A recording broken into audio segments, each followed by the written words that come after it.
kahintang sa panahon ng latest news. Diyan sa linya ang atong pag-asa maktaan, pinagi ni Sir Mark Gales. Mark, may butag.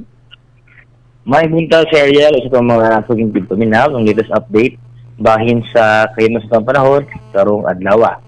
Ang shear line tayo nag-apekto dito sa silangang bahin sa Southern Luzon.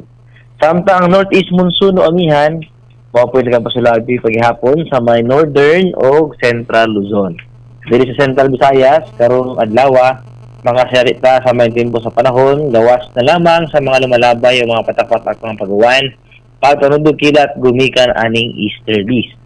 And para sa kita sa hangin o sa katagatan, diri sa Kabisayaan, atay masinati nga hinay nga na sa kasarangan na paghuros sa hangin, nga gikan sa silangan na nasa amin ang silangan. Diin ato ang katagatan, pagkabiling magmalinaw nga na sa kasarangan ang mga pagbalod. Diri sa Cebu ato ang katagatan, adunay hunas karong alas 9:21 sa buntag ug motaob. Unyang alas 4:45 sa hapon.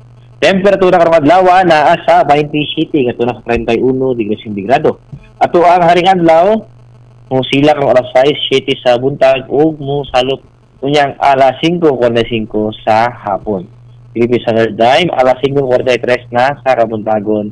Ug mao na to ang latest weather update gikan diri sa buhatan sa DOST Pag-asa Mactan.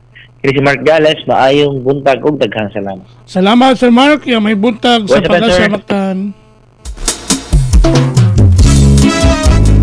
Inyo gadabati ang atong dagan sa kahimtang sa panahon kon weather update. Pinagi ni Sir Mark Gales ang atong weather specialist gikan sa Pag-asa Mactan. Mao kadto ang atong dagan sa kahimtang sa panahon nining adlaw nga Huwebes, pizza 23 bulan sa Enero tuig 2025.